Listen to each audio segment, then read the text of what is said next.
चला तर आज गुरुपौर्णिमेनिमित्त खमंग खुसखुशीत आणि बिनपाकाचे रव्याचे लाडू बनवूया।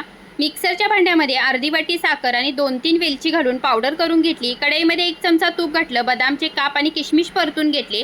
पुन्हा याच्यामध्ये 1.5 चमचा तूप घातलं आणि 1.5 वाटी रवा सतत हलवत मंद गॅसवर भाजून घ्यायचा आहे।